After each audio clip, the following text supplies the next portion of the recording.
ফেরত চাইতেই জুটেছে পুলিশের মার আর সেই শিক্ষকদেরই তলব করলো বিধাননগর উত্তর থানা। হাজিরা এড়ালে গ্রেফতারির হুমকি পুলিশের। 19 ও 21 মে বিধাননগর উত্তর থানায় হাজিরার নির্দেশ। তবে এই সমস্ত কিছুকে পেছনে ফেলে আন্দোলনে অনড় চাকরিহারা শিক্ষকরা লাঠি ঘুষি লাথি খেয়েও তারা পথ আঁকড়ে আন্দোলন চালিয়ে যাচ্ছে। যেভাবে তাদের ওপরে পুলিশ লাঠিচার্জ করেছে, রক্ত ঝরেছে চাকরিহারা শিক্ষকদের।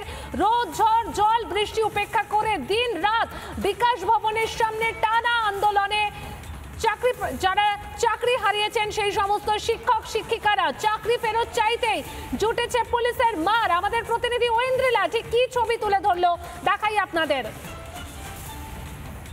একে তো মানসিক একটা যন্ত্রণা রয়েছে তাদের চাকরিটা এই মুহূর্তে নেই, মাথা গোজার ঠাইটুকু এই মুহূর্তে হারাতে বসেছে। আর তারই ওপর এই মুহূর্তে শারীরিক যন্ত্রণাও রয়েছে, কারণ পুলিশ তাদেরকে আঘাত করেছে।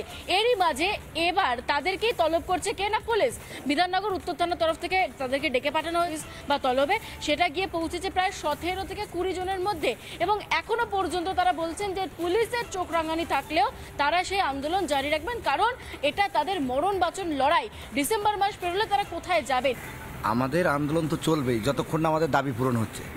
আমাদের তো আমরা ন্যায্য দাবি করছি। আমাদের তো আর আমরা এখানে তো আর আমাদের মুখ দেখানোর জন্য আমরা বসে নেই। আমাদের চাকরিটা চলে গেছে, সেটা সরকারের জন্যই চলে গেছে। তাদেরকে তলব করা হচ্ছে, বলা হচ্ছে যদি না যায় তাহলে গ্রেফতার করা হবে।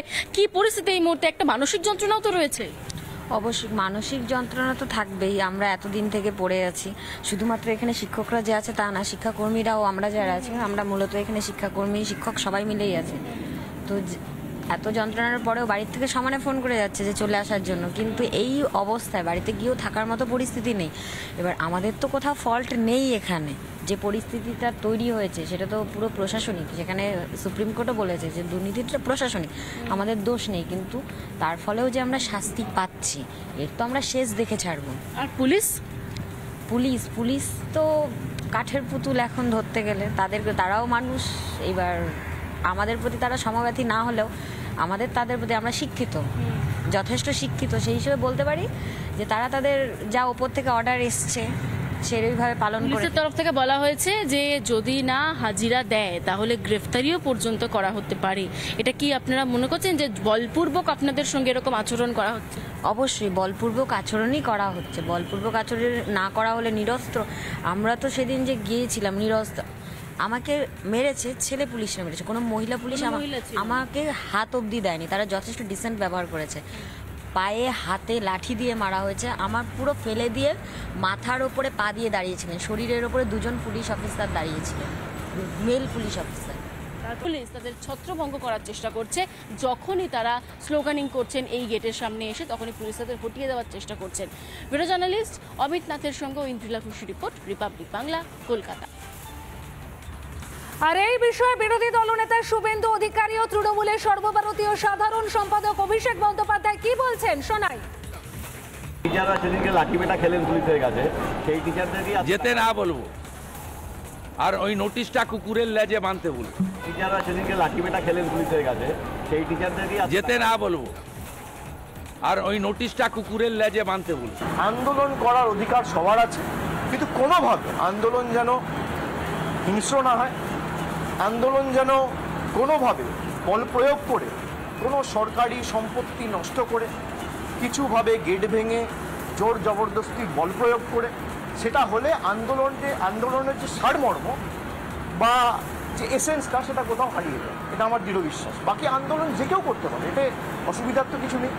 আর সরকারের ইন্টেন্ট পরিষ্কার করেছে। আমরা রিভিউ পিটিশন ফাইল করেছি সুপ্রিম কোর্টে, ম্যাটার সাব জুডিস। বিচার ব্যবস্থার উপর ভরসা রাখুন, আজ নয় কাল আমার দৃঢ় বিশ্বাস বিচার হবে। শিক্ষক তারা ঠিক কি বলছেন এ প্রসঙ্গে শোনাবো। যে আমরা হিংসাত্মক কোনো ঘটনা তেমন ঘটাইনি, উগ্র মনোভাব আছে, কিন্তু সেটাকে ওই শুধুমাত্র ভাষার মাধ্যমেই আমরা বলছি। সেখানে কোনো মানে বাইরে যে বিশাল কিছু ধ্বংসাত্মক কিছু বা মারামারি করা বা সেই জায়গায় কিছু নষ্ট করা এরকমটা আমরা করি।